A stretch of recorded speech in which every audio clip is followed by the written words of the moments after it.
Hi everyone. Okay, so the following conversation is the conversation between myself and Joe French. We decided to sit down and have this long conversation, and it's a sad conversation. It's an informative conversation, but most of all, we both felt like it was an important conversation to have. So that's why we did it. And as many of you will remember, everyone who donated, we all raised money for St Margaret's Hospice in memory of Paul French, and it became apparent to me whilst I was fundraising, or started the fundraising, that I could talk to camera about things like how I broke my toe, how my running plan had gone wrong. Basically, I'm quite good at talking about myself, and it became apparent that there was a lot of things about the charity that I didn't know, and that Joe knows about, because she had first-hand experience of these things. And so we decided that we'd get together and we'd sit down and have this conversation. And yeah, it's not the sort of, well, I don't think either of us have made a video like this before, but for me, I'm normally hiding behind a guitar or an instrument, so I feel really proud of what we've done here. I think it's quite good, and yeah, I'm hoping that people will get something from this video. On a slightly technical note, I bought these little mics here to record the audio on, and the batteries on those quickly died, and then the audio got deleted off my laptop. So the audio that you hear throughout the entire recording is the audio from my iPhone, and it's okay. It's not what I wanted, but and then also the camera, my best camera, which was on Joe, decided that it would go out of focus for 20 minutes by itself, and so what I did is that I then switched to the camera, which has got both of us in the shot, which is a bit of a lower quality camera. And when I started the editing thing, I thought, this is no good. We're gonna have to do all this thing again, threw all my toys out of the pram. But in actual fact, it's actually come together quite nicely. And as I said, I'm quite proud of this thing.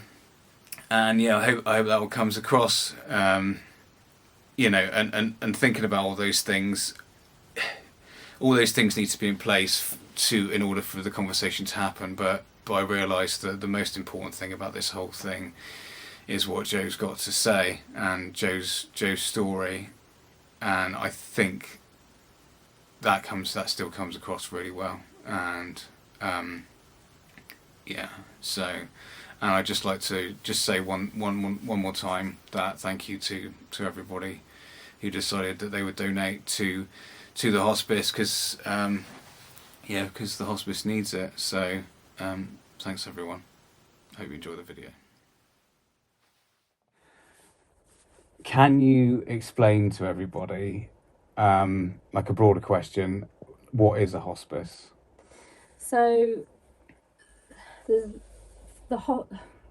a hospice, from our experience, was an inpatient unit where people go to have symptom control when they're on palliative or end of life care, and it's where you stay, whether it's for the day, a night, a week, or you stay there so you can pass away peacefully.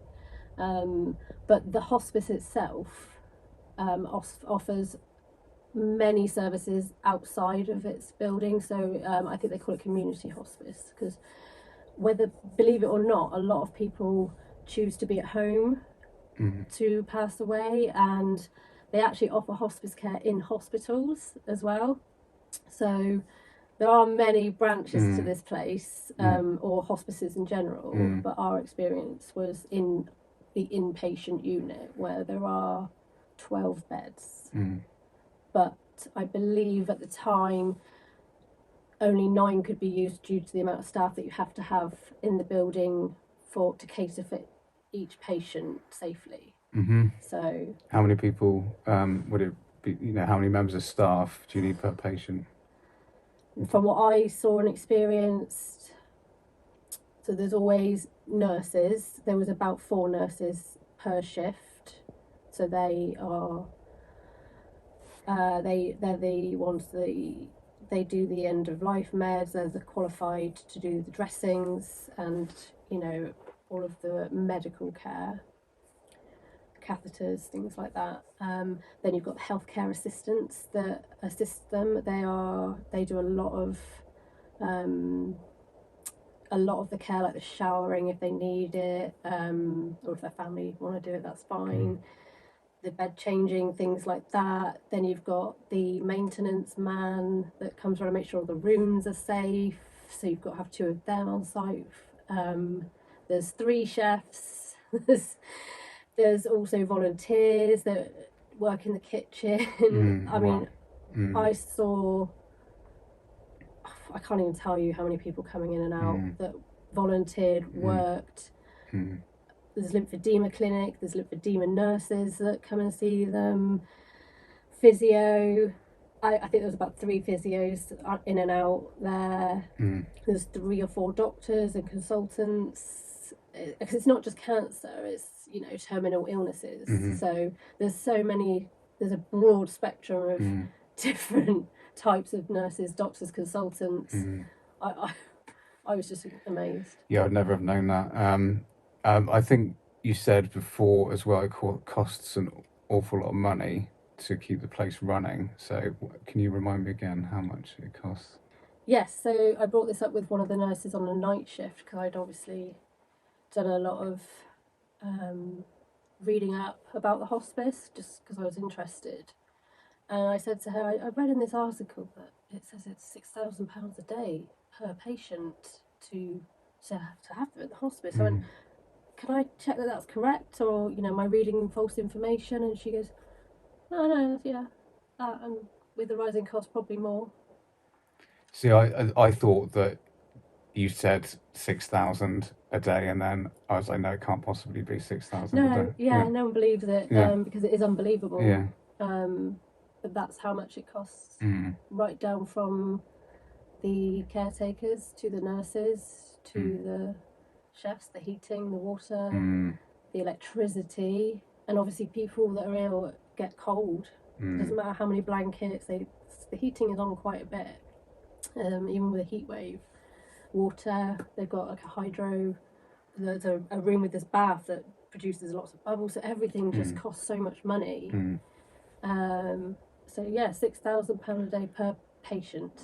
Where do they get their money from? Charity, and only 10% comes from the government and the NHS. See, this blows my mind. It struck a chord because I'm really thankful. This is going to sound really horrible. I'm really thankful that people don't know what it's like. As in, you never want anyone to experience this, the losing someone. But it's inevitable that we will. I really wish I didn't have this knowledge because, I would never want to use a hospice. I had this idea of your loved one being at home. Reality is, I'm glad it's there and I'm glad I have this knowledge because I was blind to, I had no idea. No, I had no idea that it took so much money to keep the place running, and that it's not supported by governments, because why would they not support? Like, what would it have been like if the hospice wasn't there? What would your experience have been like if there was no hospice? Yeah, this is a really good question because it played on my mind a lot. What would I do? And this isn't just a building though, this is like if the hospice, even in the community, I didn't have that. So I spoke again to another nurse the next night on the night shift, and I said, I've got 2 kids, I'm the main carer, but I can't do, legally I couldn't do the syringe drivers, because you don't. And I said, I don't know what I'd have done. District nurses, they're absolutely wonderful. They aren't praised enough. But as you can imagine, they're not on call for me. They've got a whole community to run. So a district nurse could have taken 2 hours to come out to just give him pain relief. I ain't got 2 hours, I've got 10 minutes at best before his pain gets so excruciating. So the answer to that question was I'd have had to have paid for a live-in nurse. And when you don't have a job because you're caring for someone and 2 children and running costs of living, I'd have just had to get into debt. And I'm not sure of the cost per day. I didn't want to look it up. I just didn't want to. They just said you'd have had to get a 24-hour nursing. So the importance of hospices and St Margaret's Hospice is, well, you can't measure it really. What it gave you and your family and Paul, it was very important, really important. I still can't quite believe, like, I remember, it's really, I don't know how to explain this or if anyone will ever understand it. I didn't want to leave the hospice when he passed away. I don't know why. I missed it because it is that amazing. They don't just look after Paul, they looked after me, not as in, you know, but emotionally while I was there. I didn't feel like a stranger. It felt like my second home because I was there all the time, and in the end ended up living there for a week. But they also look after my children, their well-being while we're there. They, you know, they safeguard the children as well, because, you know, cancer or illnesses do affect people differently. And having Paul in the hospice, or having a hospice there for him to be in, meant if he was having a bad day, where children shouldn't really be around it, they can see so much, you don't hide everything, but there's some things they shouldn't see. And that allowed, the nurses were like, maybe this afternoon, you know, and they were the ones that settled Paul down, and they would be like, okay, bring the kids in, but we've got this day centre, you've got this place, we've got that, we can go and do activities, or you can take them out, Joe, if you've got the energy or the strength. They really coordinated Paul's care so the children could get the best of him, not hide things from them, but get those memories. Because unfortunately, even though the girls grew up with their dad, and well, as we do grow up with our parents, unfortunately, their memories at the moment are focused on these lasting memories, you know, before he passes away. I remember you saying Paul had asked you to bring the dog in. Yeah. and I think, you know, that's wonderful in itself, being able to bring a pet to It was incredible. I was like, oh, he's well behaved, you know, and he is. I was like, and I'll clean up any mess he makes, and they were like, no, thank you, bring him in, just don't worry about it. I mean, you were respectful anyway. You keep them on a lead and whatever. And I said, well, you know, what happens if someone's got like a cat or a lizard? And they were like, yeah, bring them in, it's fine. They said that one, I don't know if it was a lady or a man, they said the cat lived there at the hospice for the whole time. Wow. And it's incredible. It just seems like they go the extra, oh, it sounds like a cliche, they go the extra mile just for people's comfort. And I don't know, I just think it's wonderful. So what about, I mean, the people that work there sound like they're angels as well. It sounds like you've got to be a particular type of person, or maybe you grow into being a particular type of person from working there, but they sound like there's some tough people working there, or some caring people. Yeah, and again, I've had many conversations with all of the nurses on day shifts and night shifts, and I was always like this. It was like I was their biggest fan, like I'd met someone really famous every time, every shift, every nurse. I was like, hi, how are you? I love you. Because they are that incredible. I was that in awe of them. And I was like, thank you so much. I'm sorry I couldn't quite clean it up because he was jumping out of bed and everything spilt. And they were like, right, it's okay. And I'm like, oh, but God, you're so busy. And they're just like, go and have a coffee. We'll see to them. You know, nothing fazed them. Nothing offended them. They dealt with everything with so much dignity in the worst situations. But they never you never heard, you never heard them rant or rave. They were just, I can't describe how wonderful these people are. And I think some people go in there and try it and they're like, I just can't.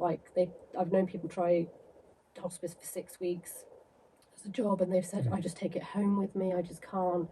And, and some people, like the nurses, they're like, it is hard, but we get to give their families and them just the best time.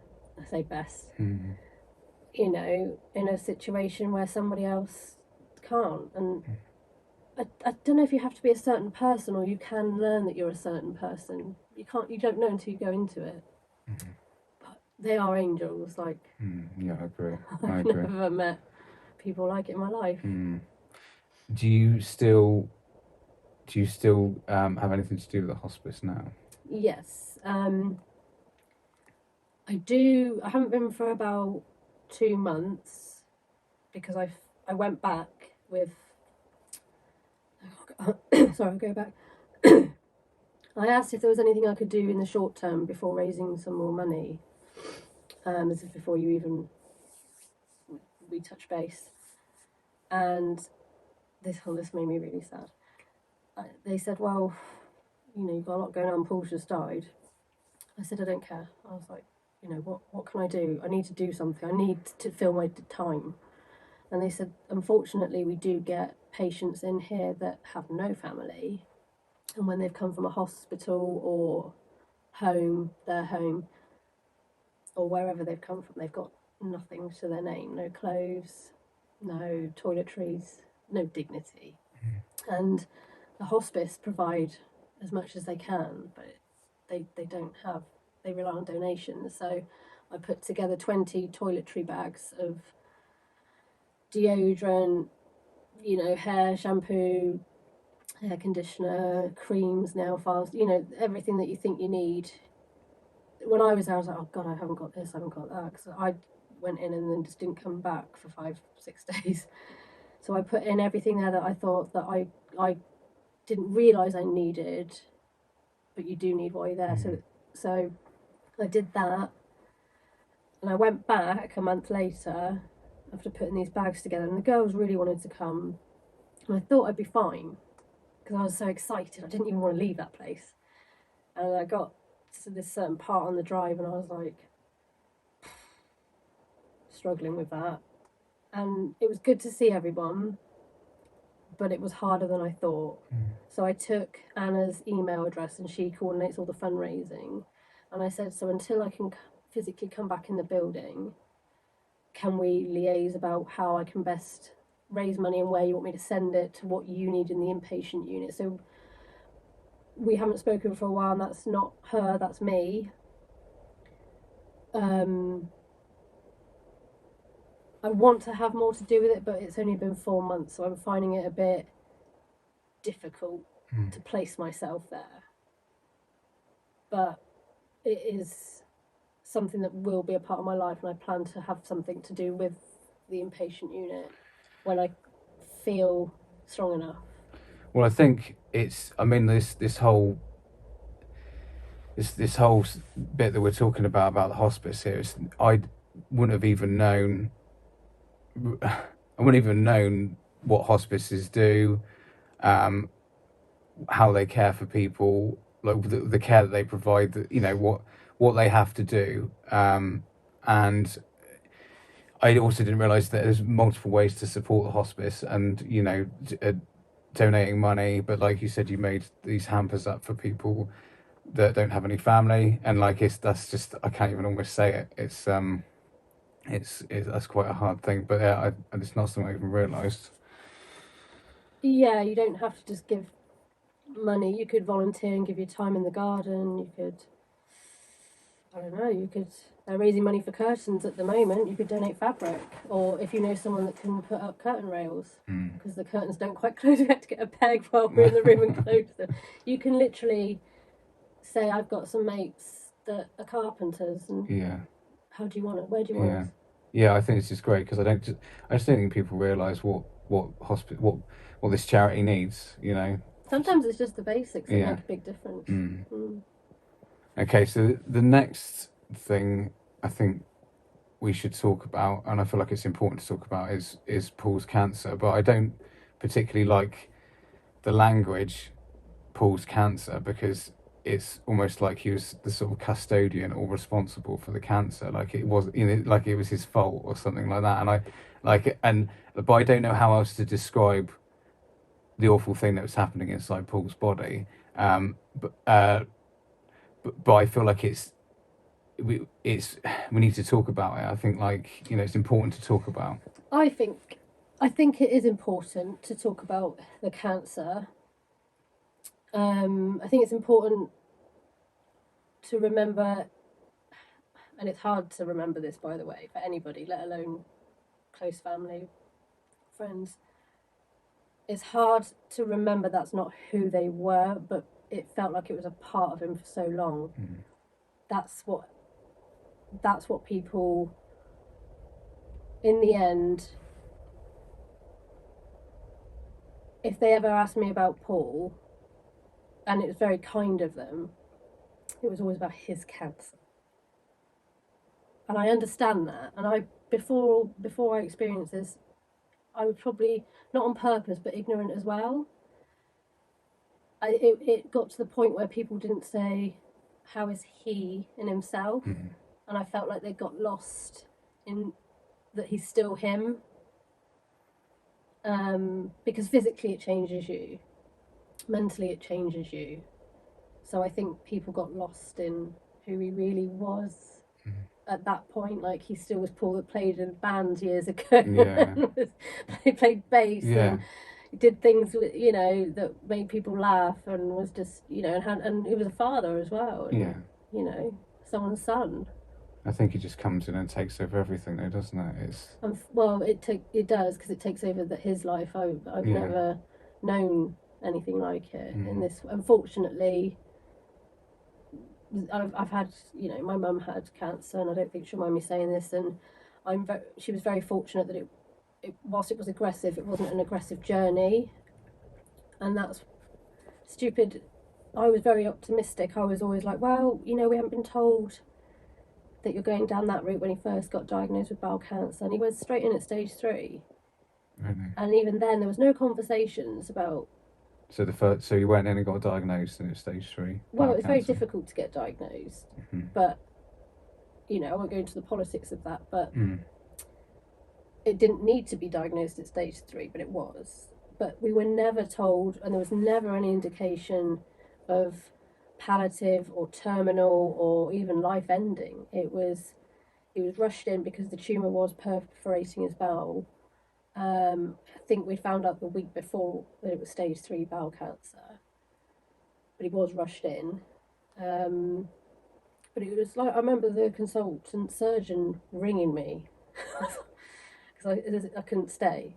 It was that point where you couldn't have many people in the hospital, but we weren't in COVID. And I was like, how'd it go?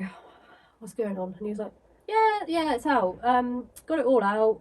We'll send that off to be tested to make sure it's not a genetic tumour for the kids, And we'll do 6 months of chemo, and it's looking good. And I was like, oh my God, because I'm naive. And I was like, this is incredible. Someone goes in at stage 3 emergency surgery, and this guy's just like just in a Tesco shop.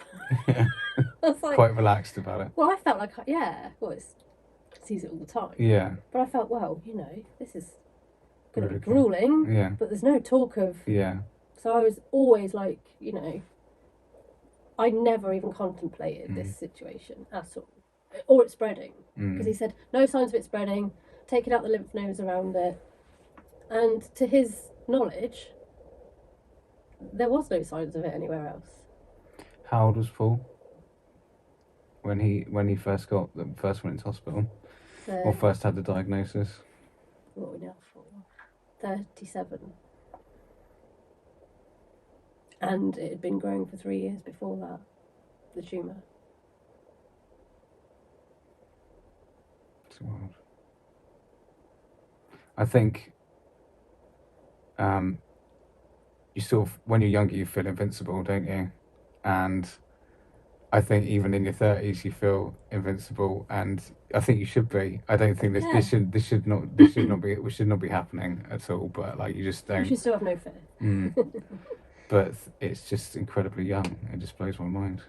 It's incredible how some people go, well, you can't get cancer, you're only 37. And I'm like, oh, okay, well, I guess that's just how it works then, isn't it? I just think I think it's really helpful for people to know that young people can get cancer, and we need to be more aware of our bodies and what's going on, and not concerned, but like have an interest in our own health, because you just don't know, do you?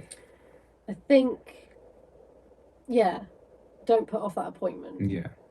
No matter how embarrassing it is, no matter what you think the doctor's thinking they're not, they don't care. Don't be proud. Don't think, I'm all right. Because the worst that could happen is you are all right. I don't know why I said the worst. It's not the worst. You know, what is the worst that could happen, but if you catch something early enough, there's prevention is better than cure. I'm not saying you're going to not have a clear run, and I'm not saying things won't take a turn, but don't ignore symptoms, and don't always push. Don't ever be told it's stress or IBS without a blood test. Don't just give up. It's very difficult because you do feel defeated and like no one's listening. And I don't know if this comment's going to go down well, because I'm not trying to be a gender thing here at all, but when you're a parent, I think, you might be the one answering this, but do men feel they have to be okay and they don't need the doctor and they just can keep going? I'm fine. Whereas I'll be like, I'm not happy with this lump, I'm going in, and it's not a lump. You know, I don't know. I don't want a gender stereotype, but Paul was always very head in sand. It's fine. It'll go away. Yeah, I mean, I feel that you just want to sort of ignore it, really, and But the thing is that some things do come and go, don't they? Like, yes. Yeah, they do. Pains and niggles and bits and pieces, they come, and I go, oh my god, this is it, and then it goes, and it's like, so you just go, well, this is just going to be one of these things again. Yeah. And I don't know if it's a man thing. I've only ever been a man, so I don't know. But I've put off ringing the doctors, and then I actually I do contact the doctors, and then they tell me that, okay, we'll book an appointment in 2 months for you. Yes, you know, yeah. so I think, well, yeah, I'm like, they're obviously not that bothered about it. And you see those adverts or on the radio where they're like, if you've had a persistent cough for 2 or 3 weeks, you see a doctor, and that, again, the stickers all over the doors of the toilets, and there's a real awareness now about everyone's ill. You know, better check because everyone's ill. You know, I think it's such a difficult line. It's like when Paul finally did, because these symptoms were persistent. I said, this ain't right. You know, a 37-year-old man is short of breath going up the stairs. And he's like, I'm fine. And I'm like, we do 20-mile bike rides, you're not fine. When he finally did go, he did feel defeated because I'm not saying that they ignored him, because I don't know. I wasn't at these appointments because I wanted to. I'm not a babysitter, and he's, you know, a person in his own right to speak for himself. But he felt very defeated because they were like, well, it's IBS. And he's like, well, oh, okay, take these, Buscopan. And I was like, oh, okay, yeah, we'll try that. Tried that, didn't work. And the pain was, because obviously we didn't know there was a tumour that was perforating his bowel, and he was bent over, and he wouldn't let me take him to A&E. I got an ambulance out, he cancelled it because he said, well, the doctor said it was IBS. And I said, there's been no blood test, Paul. So we went back, oh, it's stress. Right, so he's like, I'm not going back. I'm not doing it. And I said, you're grey. And I just couldn't. He was defeated, and he was physically his body was obviously not right. And by the time we got a blood test, they rang the next day and I knew exactly what it would be. Not, I didn't know it would be bowel cancer, but I knew it wasn't good news because they never called.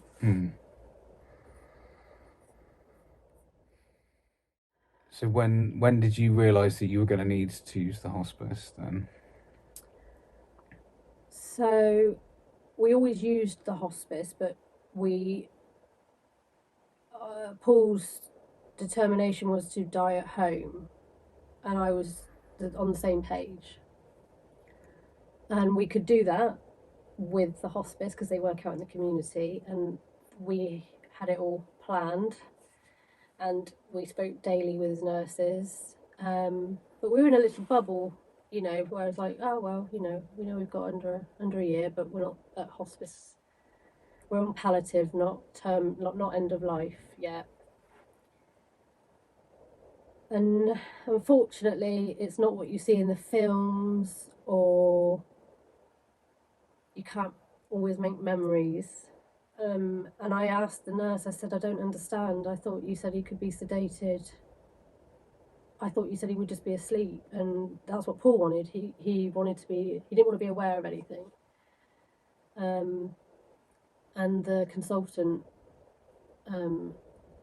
the consultant doctor at the time said, the problem we've got is his cancer is so aggressive in so many places that when someone is young, but they were healthy before the cancer, their body doesn't go easily. It puts up a fight, which is worse for the person. So he had 2 syringe drivers in the end. He was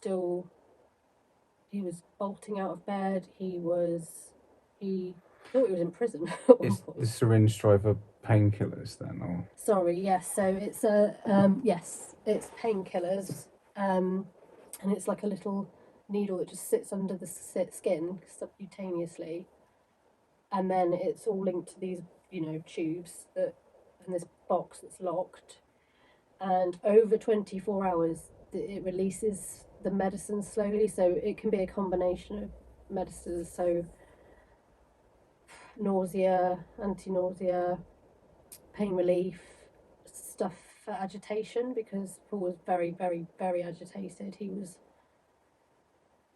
I can't even, I didn't recognise him. He was in and out. For someone that was so weak, he was so strong. He would just bolt out of the bed. He would sleep for 10 minutes and he would bolt. And because I was always on call, as you call it, I had a bed next to him. I was grabbing him from one side and he was hanging off the bed. I was trying to get the call bell and nothing worked. And they were like, it's just, imagine doing this at home with 2 kids. So we initially went in for a few days with the aim to get him home, but it became very clear to safeguard Paul and the children and me. There was no way I could look after 2 children and Paul safely, give him memories, and I couldn't get a nurse to change the syringe driver out, guaranteed, because in the end it ended up being changed every 6 to 8 hours because it just wasn't working. It was never enough. So what qualifies you to be an inpatient in the hospice then? I presume there's a lot of people needing the hospice and only a few people get to go to the hospice. I can't answer what qualifies you, as in I don't have like a fact-based answer. All I know is that if there's a bed and you can't be at home and they can have you, they will. We were told Paul had 2 weeks to live once he'd been in the hospital because he had an infection in the end. So we went in there with the aim of a couple of days, and I got him home once, and it was just very apparent he couldn't come back home. We couldn't be at home. And then I was told he had 5 after a couple of weeks, and there's me in another new bubble, like, oh well, we're in this bubble now, and I know he's got 2 weeks, but he's gone past that. So I was like, we could be here for a couple of months, Not that I wanted him to go through it all, but I was like in this routine, if you want to call it. Mm. And then he was put on end of life because his potassium was really high. And I said, I know you can't really tell me, but how long's end of life typically when you put someone on end of life? And they said, oh, it's about 2 days, and he still went on for another 6. He didn't want to. Mm. It was cruel, but they did everything to ease him, but he's just I can't even describe the suffering he had. But if he hadn't have had the hospice inpatient unit, I didn't have the money for a live-in nurse. Mm. Unfortunately, money talks. Mm. So if I didn't have that inpatient unit, my kids would not have had the visits they had, the time with him, the space that we got as well. I wouldn't have been able to. I didn't sleep anyway, but I wouldn't have been able to rest. And Paul just would have. I can't. You wouldn't even let an animal suffer like that. You just wouldn't. And without them, he would have. I think it would haunt me. Mm. I dread to think what if they weren't there, what I would do. I don't know. I don't have money to pay for nurses.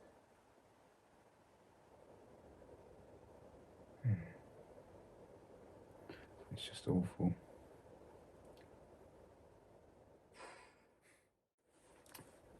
So I'd like to talk about supporting someone through an illness and the best ways to support someone. And recently my mind has been blown, and a shift and a change has happened, because I like to try and help my friends, and I try to get involved, and I will actively message people or speak to them or ring them or whatever. And I would quite often, it's the classic line that I would text people. I would say, if there's anything I can do to help, let me know. Mm. And not only do they have to deal with their own illness or whatever they're going through, they have to manage what I need to do to help them. And I was like, oh no, like, because the amount of times I text Paul and I said, and other people, and I've just said, let me know what I can do to help, because I didn't know what to do. And not realizing that it was, I'm putting the burden onto Paul or the other person. So what do you think is the best way to help someone? Okay, so obviously I can only say this in context of us, because everybody's different. And just to make you feel a bit better, before this experience, I did exactly the same. What can I do? Let me know. Probably looking back, it was more about me than them. But since this experience, I'm educating myself. I got that line a lot. And it wasn't when I say this, it's not personal to anyone that cares. It's not. I didn't mean it, but at the time I just wanted to say, I don't know, use your head. Just turn up with a lasagna. Can you take my kids out for a couple of hours so I can cry? I don't know, just turn up. Because I would say, no, don't come over, like when he passed. Mm. And I'd be like, no. But if they'd have just turned up, I'd have gone, Well, I think this is the trouble. I think people don't know what to do, and I think it's quite hard to open up a conversation about it, and it's difficult to know what to do. So you just go, let me know if there's anything I can do. That's and that's not the right thing to do either. And it's no, but it is difficult for people in your situation, his friends, his family, my friends, my family. It is very difficult to know what to say. Because you don't know what mood he's in, I'm in. Everyone is helpless. So it's not all on you guys that you didn't do anything, and you weren't, not that you didn't do anything, that you were putting the burden on us. How are you supposed to know? And that's what I had to keep remembering. I was like, oh no, thank you, but thank you. But in my head I was like, why didn't you just ask them?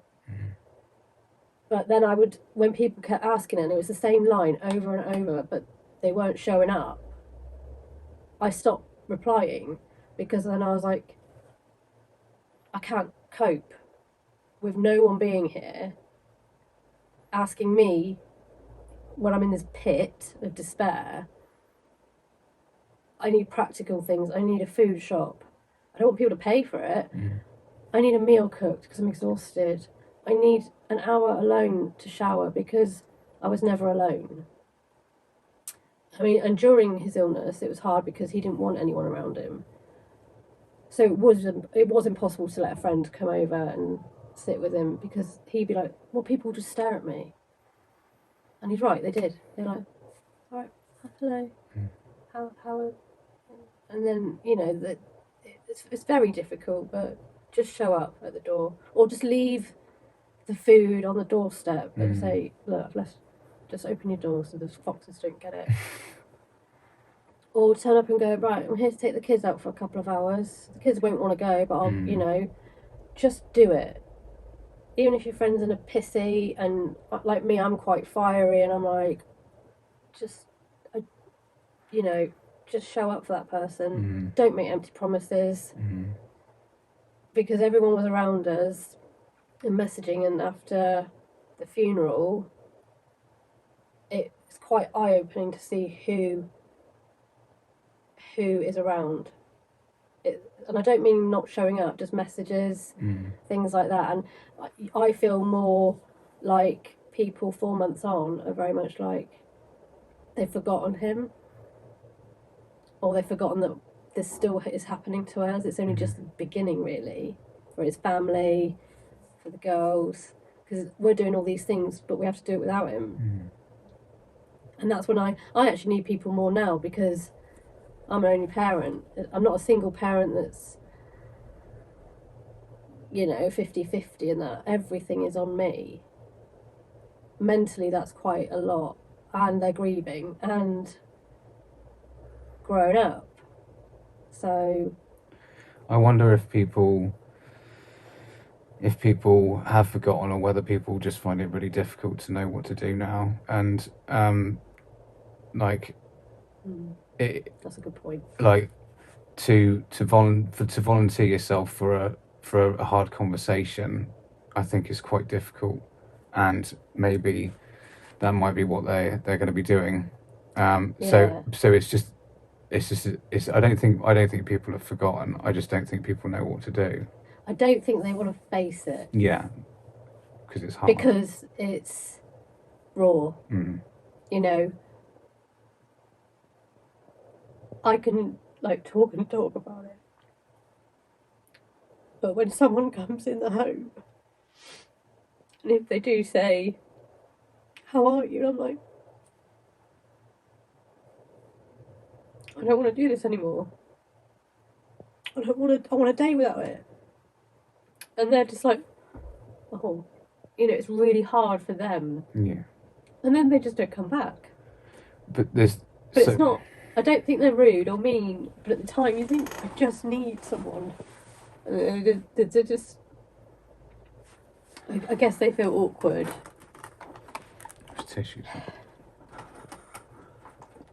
It's really hard not to get upset and assume the worst. Not assume the worst of people, but you do feel abandoned. But logically, in my normal state of mind, I know they're not. But because again, it's going back to that sentence, call me if you need me. Well, I'm not going to do that. Because everyone finds it awkward. This is what I'm talking about, because it's just a really difficult situation to navigate through. And I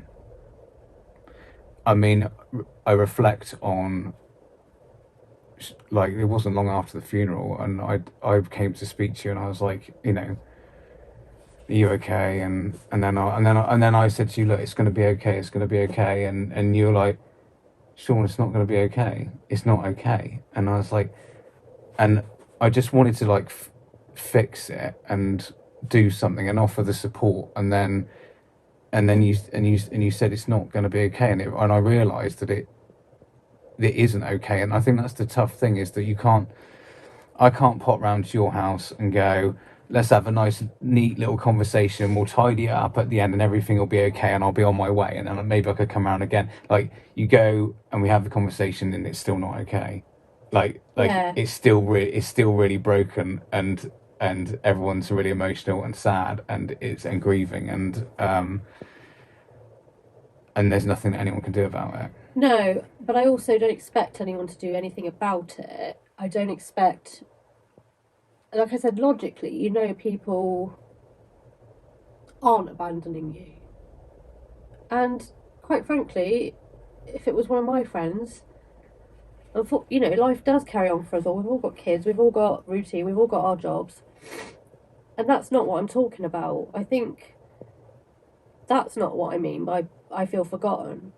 It was his birthday 2 weeks after he died. April's birthday was yesterday. And, you know, you distract yourself and then everything goes silent at night. And I'm like, I've got to do all this again tomorrow. But tomorrow the girls might not be all right. And you know, sometimes I just want to call someone and be myself. I can't grieve. I've got 2 kids. I can't openly grieve. You can cry and I have a little tear and I'm like, oh, you know, I miss your dad. But I can't say what I want to say. And then I see his parents and then his sister and everyone that's affected, his friends, and I look at pictures of his, you know, what it was like when we were friends, like all of us used to hang out, and I'm like, it still hasn't hit home that he's not coming back. And then when you have that moment where it hits you,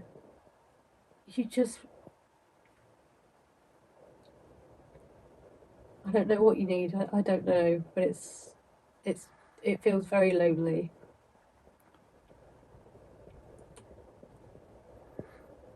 And I'm not alone. That's the thing. I know I've got support and I know I'm not alone, but no one can bring it back. And there's nothing anyone can do.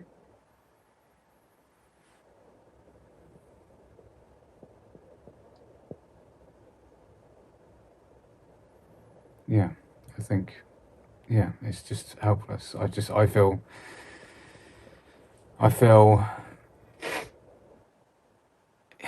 and then I don't know what to do. I don't know, like, You don't know what to look right now. I just don't. No, but it's hard to look at someone though, really grieving, isn't it? And he was your friend. Yeah. So it's like a double. Yeah. Whammy. If grief was a box, like, I'd choose not to look into it because it hurts too much. And when I experience grief these days, it's like all of the grief that's ever happened to me happens all simultaneously in one. Like, it all comes back, and so I avoid looking in the box, and because it's just hard. Like, it's hard to feel like that. But on the other hand, I like to help people. I want to help people, and I want to, like I said before, I like to. I don't know if this is a male thing, just trying to fix things, but it's a helpless situation, and you just have to sit with it. I think, I don't know. Here's me trying to lecture you now. Like, you just got to sit with it and it'll be fine. No, but it's like you're not lecturing. I think you're just trying to explain. It's such a catch-22 because I just said, I know I'm not alone, but I feel alone. I know people are supportive, but I don't feel this. It's like people cannot win that are not me or the girls. I think people could be on eggshells with us, and you know what? I wouldn't blame them, because actually, if it was my best friend, would I always know what to say or do? I don't know. I can't say that I'd be this person that understands exactly what she needs and wants. Would I not say, what can I do? Can I do anything? I don't know how I'd be if I hadn't have gone through all of this. I probably would be exactly the same. You know? I think one thing not to do is just to, like, from my point of view, like I said, everybody's different. I don't like it when people say it'll be okay, because I know it will be. I know life will be okay. I'd rather someone went, it's just really shit. And then I feel heard. Yeah. And then I actually feel better. I think that's the important thing now. I think is to sit with someone and them hear you. I think that's important. Don't dismiss it and try and cover it up and put a plaster on it. You know, I'm not saying go down the route of like wallowing all the time and whatever, but I feel really heard when someone just goes, I don't think it's going to be okay for a while, but I think you'll have days where you're okay. And I'm like, yeah, I can agree with that. And, you know, but again, it's not people's fault. It's not. No, I think the majority of people are just wandering around, just trying their best, pretending they know what they're doing, but really, in reality, no one really knows what they're doing, do they? And I'm pretending every day, yeah. just like any other parent, minus this situation where they've lost their dad. I'm still pretending, like trying to get my teenager through college and boyfriends, and my 9 or 10 now, you know, trying to navigate her. You are navigating with your children. So everybody's pretending, and it's hard enough being a parent or an adult in this world, or, you know, whatever. I don't know anyone that's not pretending right now. Yeah, I think I've learned over the last, I don't know, 6 years that whenever I'm feeling, I mean, I'm not trying to You're allowed to just. So I'm not, when I'm feeling bad, and I'm not because I've lost a husband or a child or anything like that, but I'm feeling bad. The world's on me. I'm not in a great place. I've been taught that go and try and do service for someone else, because I'm sat thinking about myself and how bad I feel, and I just go like, what can cure? I don't want to feel this bad, and it's like going and do something for someone else, and it takes it off. And I'm not suggesting, this isn't me suggesting you need to be doing stuff for anybody else. I'm talking about I'm talking about how that it's helped me. Yeah. When I felt like, the world is not a nice place, you know. Very heavy on Yeah. Yeah, and I think that's when I'll probably throw myself back into St. Margaret's actively. I don't mean throw money at it. The problem I have is I don't want to do anything half-hearted. So I don't want to be flaky with them. If I'm going to volunteer there, and for whatever reason, I don't want to be 1 minute there and the next minute not. So that's why I want to wait. Yes, I need to make sure that when I say I'm going to be there, I'm going to be there. And they've said this before. They said, do not jump into anything with us. Take your time, you know. And it's the same, like, I'm desperate to get back there. But I also feel like I can't quite do that yet. Just need to take your time. I mean, nothing's wrong. I think that's just the important thing. It's like, you're not doing anything wrong with, if you feel like you want to jump back in there and you decide that you're not ready for it, that's not wrong. And I think taking your time is not wrong. It's all about time, isn't it? You just need to. Yeah, and I also have to focus on the children right now. I put a lot into them, and I don't mean necessarily that we sit down and talk, but just making sure that they feel safe, as in, how can I put it? I think I was ill. I was quite ill. It wasn't serious illness, but ill enough to be in bed. And the girl stayed with my mum for the night. And April was just devastated. She was like, is Mummy going to die?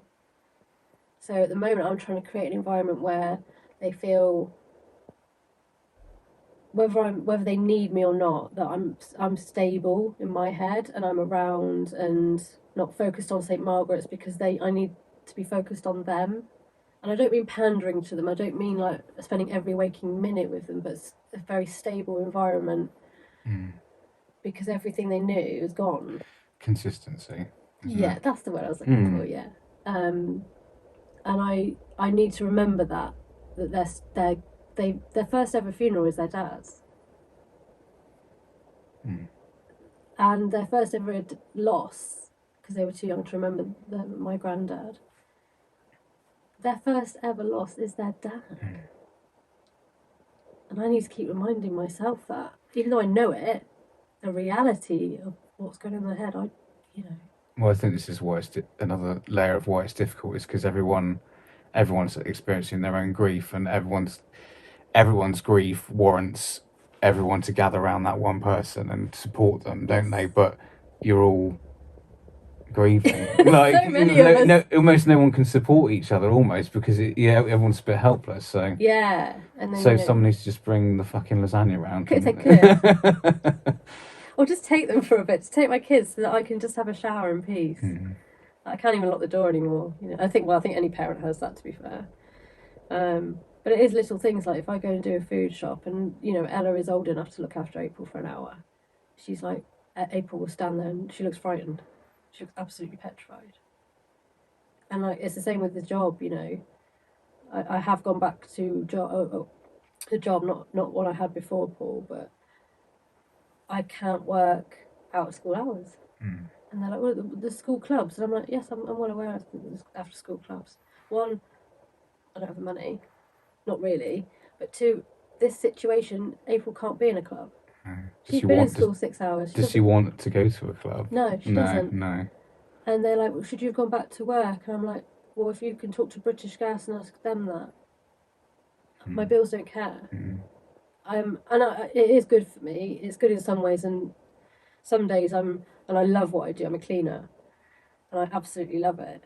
And I'm proud that I've got myself together and shown my children that, whilst we're grieving, we need to we have responsibilities. And but yeah, I can't work mostly out of school hours, and I had to get a job, which is very tough, with no shifts, no weekends. So I'm trying to be. That was really important to me, that I was present for the girls. But yeah, it's not as easy as putting them in clubs, because that's not the headspace that April's in. No, I think. I mean, thinking about my own children, they need me there all the time. They need. They're not going through anything, thank God. But I need to be there for them every weekend, and I need to see them, and I need to, and sometimes I'll go, well, I went and did the marathon, and they were devastated. They were like, oh no, why are you going? And I'm like, look, and I'm like, I don't even want to go now. Like, I don't want to spend like a time away from them. But yeah, and they just want me to be there all the time. So I think that's the most important thing, isn't it? Yeah, kids of any age. I mean, how old's Tyler now? 24. Yeah, so you've got like a wide range of children that need you for different reasons. Although Tyler's not a child, he's your child. Yeah, he has to look after me. I bring him with problems. Well, it's his turn now, isn't it, to be the parent? But yeah, you find, as you know, kids of all ages need you for different reasons. But to me, I don't ever want to look back and go, oh, I could have done that better. I think that's consciously. I think that's okay though. Like, I look back at loads of stuff and go, if I could do this again, I would have done it a bit different. But then I wouldn't be in the situation where I am now, and you just have to go, okay. But it's a survival thing, I think, isn't it? You learning from how you did things in the past, and it's all right. It's all right. It's all learning, isn't it? It is, but I'm struggling with this whole grief thing. Like, I'm struggling being a parent and having, not letting them get away with stuff just because their dad died. Yeah. But I'm like, did I come down on them too hard? Even though I didn't shout, or I didn't lose my patience, or I didn't get arsey. Or should I have been a bit more like lenient? And I'm like, but their dad died. I'm like, yeah, but that doesn't excuse why they put toothpaste all over the mirror. Do you know what I mean? It's just. I think you'd be questioning yourself anyway. Yeah. Honestly. Oh my God, I just don't know what to do anymore. Like, I don't know what. I spend all weekend telling them off, and then all Sunday night regretting all of the reasons why I've told them off, and I'm going like, oh, And I'm like, shouldn't have done right. that, shouldn't have done that, shouldn't have done that. So When they're 24, they're going to go, well, I remember when you... I'm like, all right. maybe. Okay. Fair enough. I don't think you get out of being a child unscathed anyway, like a normal childhood without real horrible things happening. I think it's life just hurts, doesn't it, when you're younger, and it does. And kids are all horrible to each other, and I know. So like any parent, I don't know what I'm really doing with this stage with it all. I do feel overwhelmed. Yeah. Not because I'm a single parent, because there are many single parents out there who haven't lost a partner, but for whatever reason, it's just them. So I'm not the first single parent, but it is overwhelming that I'm actually responsible with no backup financially either. But also, I feel like I can't get ill. That's not in my control. I feel hugely like it's all on me. What you're saying is it's really hard. Yeah, I know, but I feel like really bad saying that because there's so many single parents, not through choice either. It's okay. I think it's okay to say it's really hard. It's really hard. It's so hard. Yeah. And the thing is, it wasn't like although Paul was there, because he was physically weak, he fought hard to do everything as long as he could. He never shied away from still being a parent. But obviously, I was doing a lot of the running around with the kids and Paul and this. So it's not like I didn't know what it might be like, but now he's not even here for me to talk to. And that's what I struggle with. And I'm like, what would Paul do? And then I'm like, would I even listen to him anyway? Do the opposite of what Paul wants you to do. Then you're winning. But now I haven't got anyone to argue with, so it's like I just argue with myself. I haven't got anyone to argue with either, so it's fine. Just the kids. And I always lose with the kids. I'm always the bad guy. Yeah, it's fine. Yeah, no, I think it's natural to question your parenting choices and whether or not you're doing it right. But I think you care, don't you? So I think it's this time. If you were completely oblivious to it, you wouldn't care about it. But you obviously care. And, oh yeah. And but I don't know. I couldn't imagine having to parent and grieve and manage all that all at the same time. Or not be able to grieve. I can't.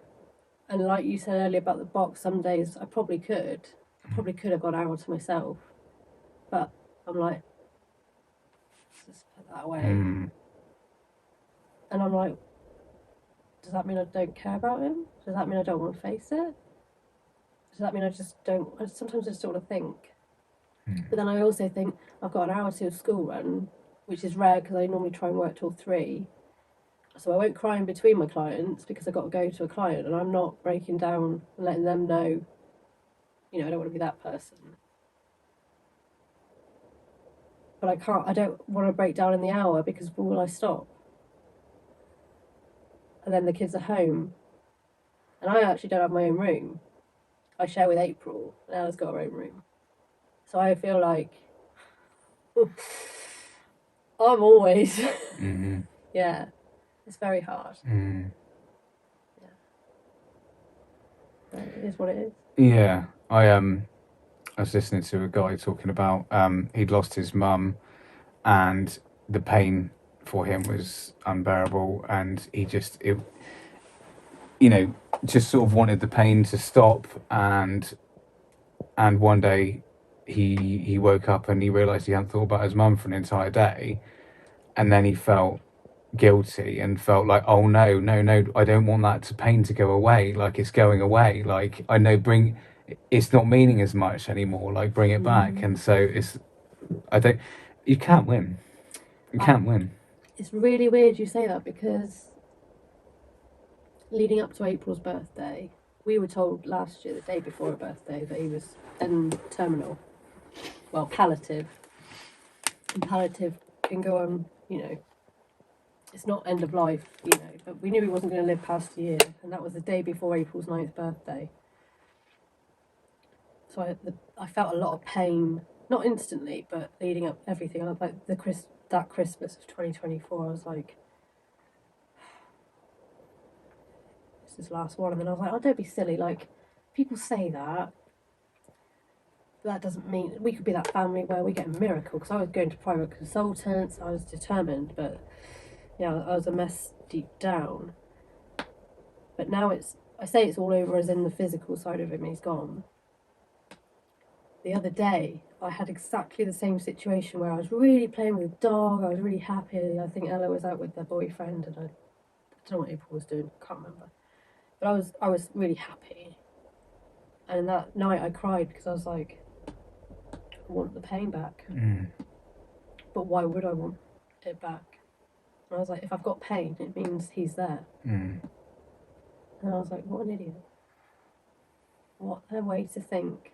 I feel like he's here if the pain's here, because it was so painful leading up to it and during.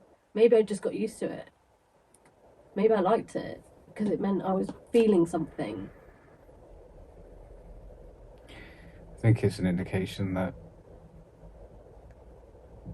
your things are moving into a different space, and time's still going on, and that's quite difficult to deal with. I just want that time back. I feel like as well, like life does move forward, and it should. But am I forgetting him? And I know I'm not. No. But I think sometimes, like when we were singing "Happy Birthday" to April yesterday, and he wasn't there, and we were all putting on his front, and we were genuinely in a happy place. But afterwards, when everyone left, I was like, felt a little bit sick, because I was like, but he's not here. Why is everyone so happy? Why are we all carrying on like nothing's happened? That's not how it is. But that's how I felt. I was like, did anyone notice he wasn't there? And of course they did. Yeah. Everyone, it was the elephant in the room. It's probably why people were trying to be so happy. I mean, they should be though. She's 10. Yeah, she's exactly. 10 years old, and she deserves to have her birthday. Not, you know. People trying to make her birthday normal. And it was brilliant, absolutely brilliant. But I just felt so guilty. Because he brought the cake out last year. He couldn't make it. He really wanted to, so I made it. But I was like, oh, your dad made this, you know. And all I could think about was the same situation last year. And I was like, all I want is for him to bring it out.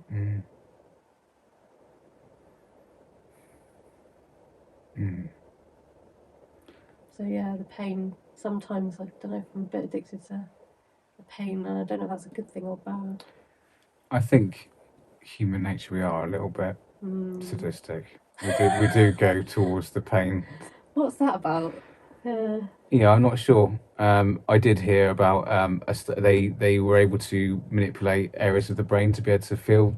They would manipulate one area of the brain, you would be able to feel a different emotion, and through choice. So.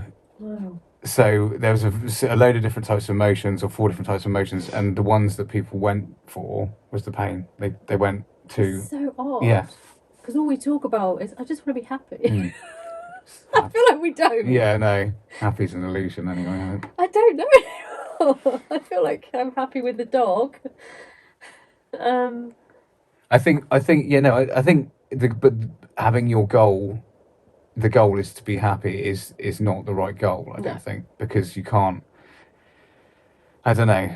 It can be unattainable, and then I don't know. Happiness is just a byproduct of living a meaningful life. I think, you know. Yeah, like it's only meaningful if you're completely happy. Is that what you mean? No, I just mean if you're striving towards something like something important. Then happiness is all just a byproduct of that. Right. But if you're just in search of happiness, then you won't go to bed, and you'll go out every night and get drunk every night and do all that sort of, and that doesn't create happiness. Like, no. So not for a long term anyway. No. Just for that night. Yeah. But yeah. Yeah. Yeah, I don't know anymore. I think I don't really think about the next day. Not because of the grief, just because of the grief, just because I'm just too tired. And I just think, what happens if I set myself up for like failure by putting too much on the next day, and then if all I do that day is manage work and the kids, and that's all I can do. But my thought process was, but I'm going to do this and this, and then I'll feel like a failure if I don't do it. So I try not to set myself. You're giving yourself a level of expectations, which Yeah. we're always going to fall short of. So you just have to have acceptance, Yeah. like however the day turns out. Yes. It's just accept So I it. don't really think about it. I just Yeah. think, well, if I get through it, great. Yeah. The same, not just me, that's anybody. You know, anybody that's not necessarily just people that are struggling, but just anybody, you know. It's just, I try not to think too far ahead because I just think, well, there's nothing I can do about the future. No, it's 24 hours. It's a 24-hour program in my head. So you only think about one day. Yeah, literally. Yeah. And it's always a bonus if it goes well. So I'm like, yeah, that's great. You can think about the grander picture because it's too much to sort of conceptualize and hold in one space. Like, oh, what am I going to do for the rest of my life? How's the rest of life going to happen? It's like, what's going to happen today? Well, yeah, because we don't know what's going to happen. No. Like, I thought I had my life planned out. I think Paul thought he had his life planned out, and people we've known and lost, you know, like mutually and not, you know, and personally, like we all had a plan. We're not in control of any of it. And I just think I can't do plans anymore because I don't know. No. So I just live to let go. It's easier said than done, but I am a little bit more like, right, we're doing this today because I can. You know, I do live a little bit more than I used to. I used to be very structured and routine and very rigid about homework, and the girls had to do this before we had fun, whereas now I'm like, well, we've done that, so we're just going to do this now. Like, I'm not going to worry about all of that. I like to have a plan also, but I also like to be able to get rid of the plan if something else comes up, like let go of the plan, because sometimes I'm holding on to plan for dear life and no one wants to do the plan. Well, I don't even want to do the plan. Why have I even come up with a plan? But so to like go, actually, let's not do this and let's change and let's do something different. You know, it's okay. Right. Isn't that weird how like they don't want to do the plan, you don't, but you're doing it? I always find that about myself. Let's go out for a walk. Yeah, because it's good for you. No one wants to go for a walk. No one wants to walk the dog with me. I want to, but I can't leave April at home alone because you know it's illegal and morally wrong. But I'm going to make her do it. Afterwards, it's okay. Does everyone feel a little bit better afterwards? Or yeah, she does. She goes, that's the best thing ever. But during that walk, she's like a million miles behind me, dragging her heels, and I think, why the hell do I bother? You make everything so much more harder. And it's a miserable time, but when I get back, I'm like, that's quite nice. That's what we do it for. Like, 1 hour walk turned into 3 hours of chaos. I love going out for a walk. So, people will know that I've done a marathon to support St Margaret's. No, well done. And I just wanted people to know that the Just Giving page is active for 3 months after the marathon. So I will put the link to the Just Giving page on here if people want to donate. But obviously, as we've discussed, you don't have to just donate. There's other things that they need as well. So if people would like to donate, then they can.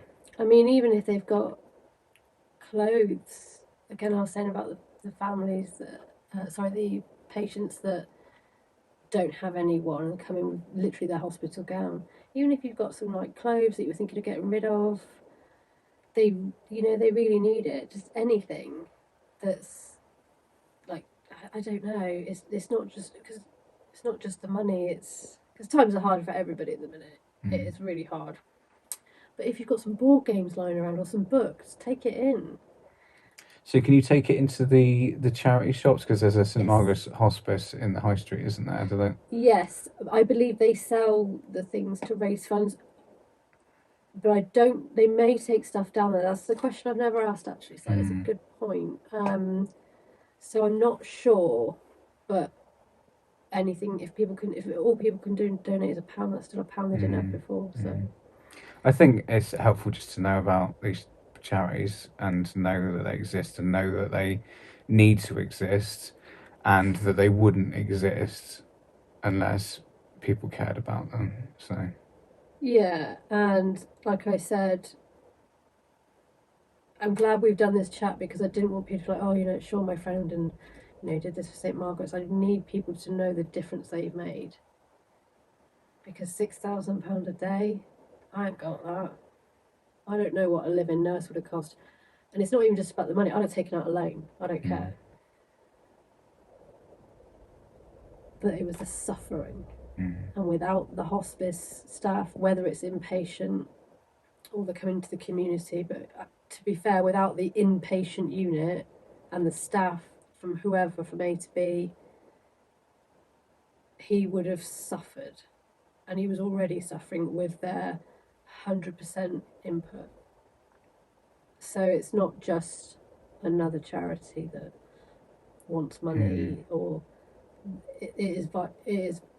Without them, and bearing in mind they're the only inpatient unit in Somerset, the Yeovil, St Margaret's, they don't run an inpatient unit anymore, just a day centre.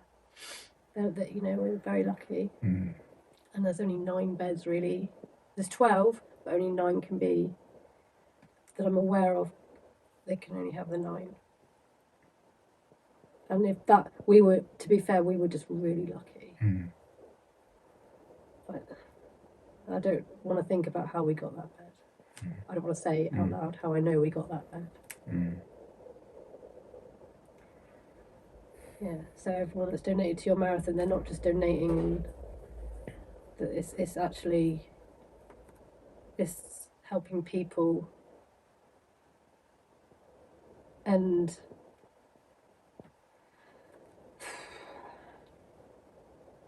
it's helping people keep their dignity and dying peacefully.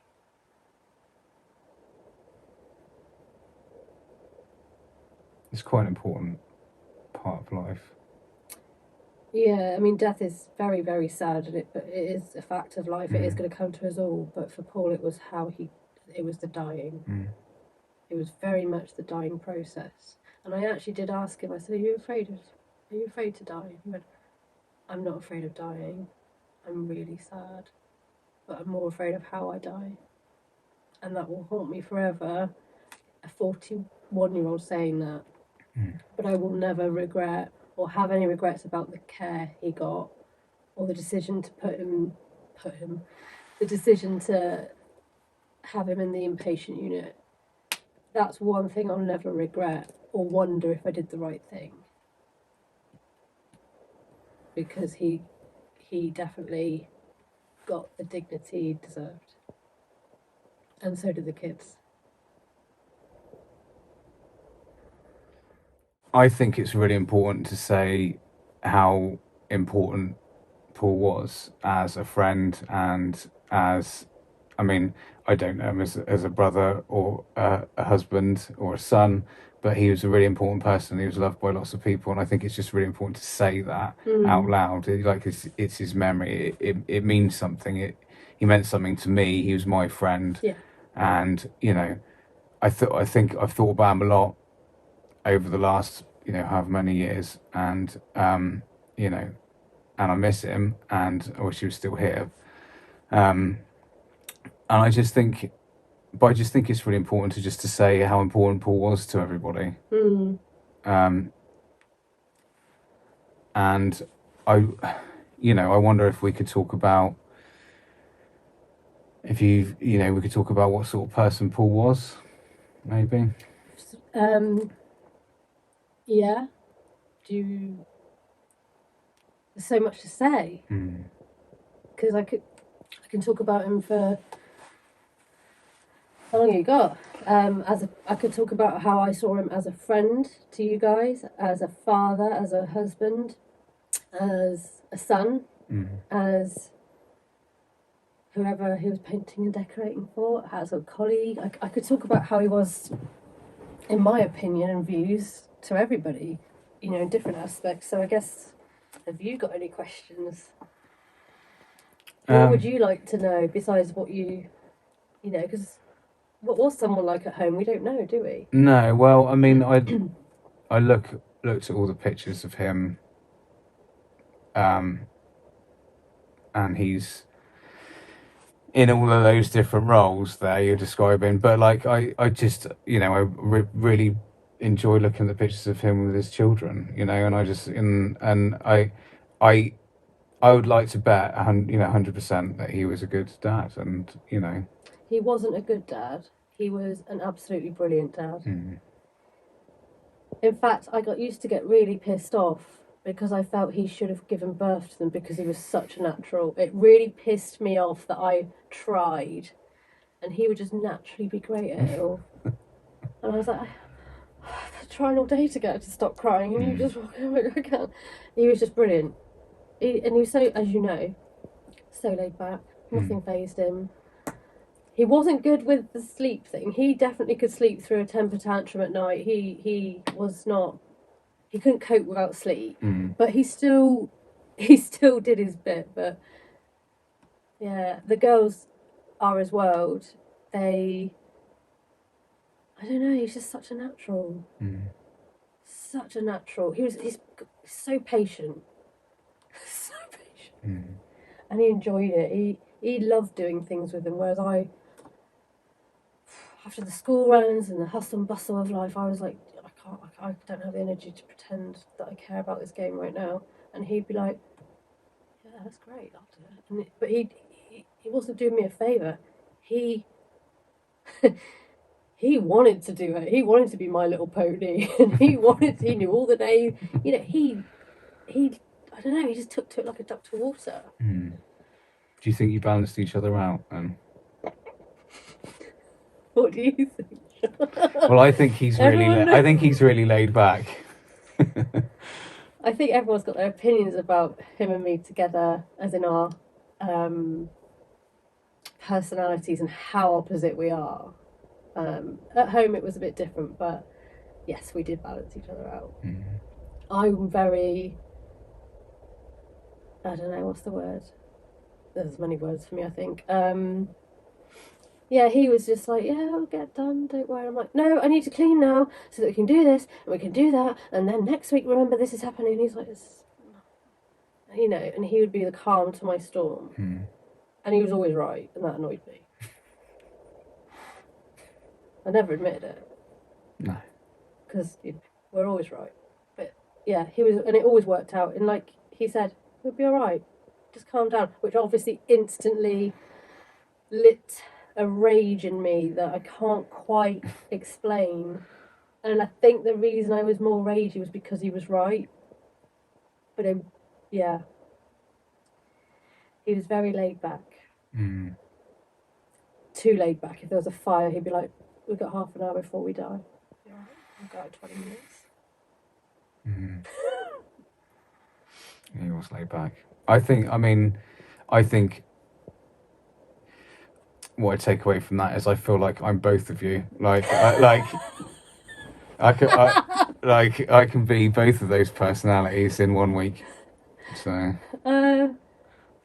Yeah, I think I'm more laid back now because of what I've been through with him. I don't take life so seriously. No. Even my children have said, "You are not as fiery. You think before you speak now."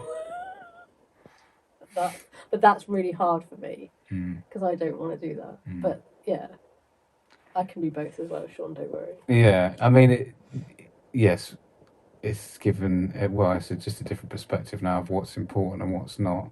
All of the stuff to be like het up about, and it's just all meaningless, isn't it? Well, there's only a few things that really matter, really, isn't there? So. Yeah, if I'm honest. But I can't preach to the choir and say I'm a totally different person because, you know, life does take over sometimes and I still get a bit like, oh, routine, it's still really important to clean all the time. You know, I'm not going to sit here and pretend that I'm completely different and totally zen. But I don't let things bother me like they used to. I don't. And I do a lot more, I make more memories. I don't think about, well, we can't do that because it's school tomorrow. I'm like, let's go. Yeah, I think it's great. I think having an awareness over it. I mean, and I think just taking one tiny little step in the right direction is all we need to do.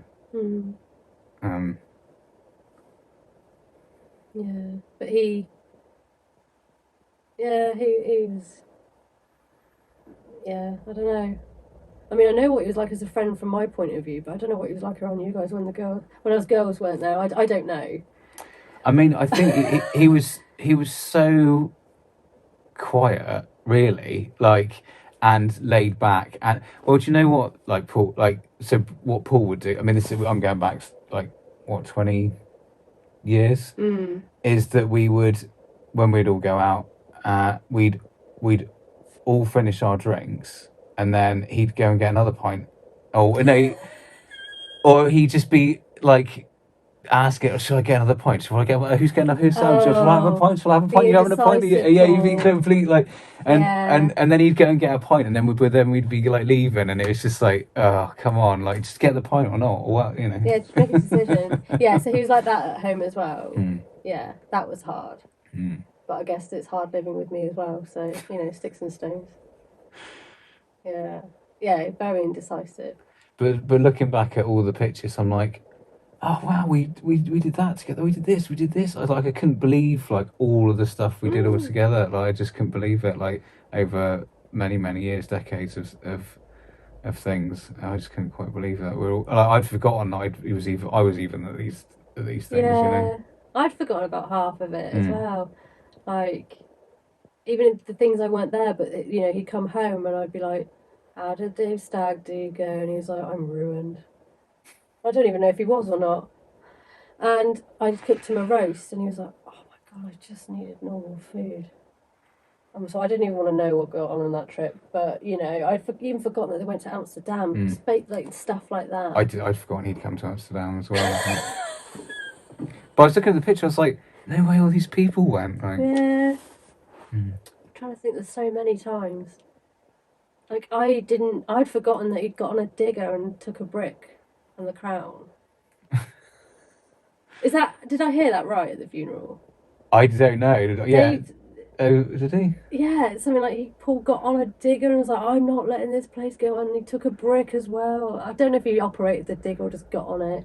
Oh. I don't know if I heard right or if I was like, and it's just so out of context for Paul because yeah, he's so quiet. Yeah, no, I don't remember that. I wasn't there, so I don't know. No, I wasn't there either. But I mean, I could have been there, but not. Yeah. No. I could have been there. I don't know. Yeah. What do you think Paul would want people to take away from this conversation?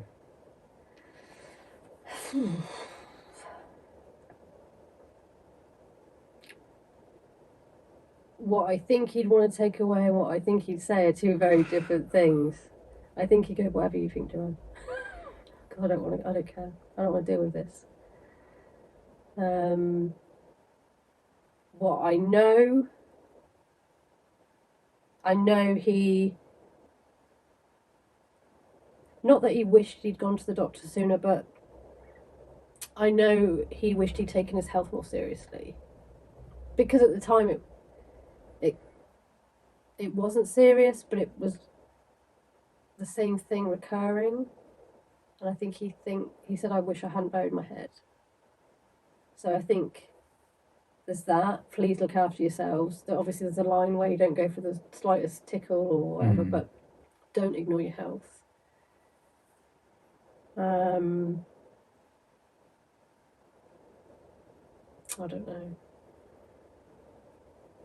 I genuinely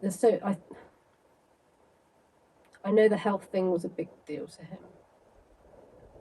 He was very much like, "I can't believe I never thought this would happen to me. I ate healthy my whole life. He didn't overly drink. I mean, he didn't drink at all really at home. He didn't smoke in the end. He did smoke obviously growing up, but he'd quit for like well over 8 years. I don't know. He kept asking, "Why is this happening to me?" And I said, "Why? What did I do wrong?" And I just said, I think we're just really unlucky. So yeah, the health thing was always a really important take on that. Like, I think men's health in general as well. It's not just women, men's health gets overlooked quite a lot. I think he'd probably say something similar to me, like, make your memories. Not because with the thought of I'm going to be dead soon, so make most of them now. It's more like just don't take life so seriously. Just really make those memories. Make time for people. Make time for yourself. Like really to make time for yourself.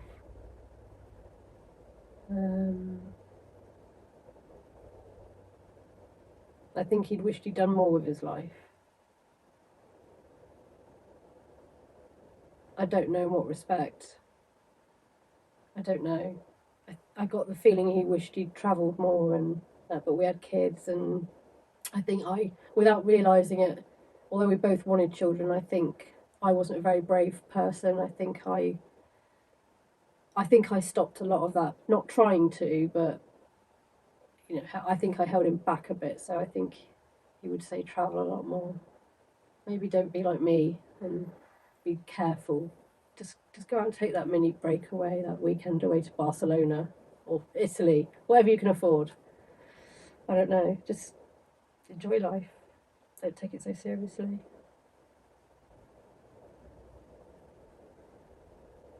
Cool. I think that's it. That's fine. Thanks everyone for watching this video. Thanks Joe for sitting down and being brave and talking about these things. Thanks for being honest about your experience, about what you've gone through, what your family's gone through, and I hope that someone can get something from this video. And yeah, if you know someone who's going through something, then just give them a call. Just go and sit next to them and just go and be with them, and yeah, you might make a bit of a difference. So thanks.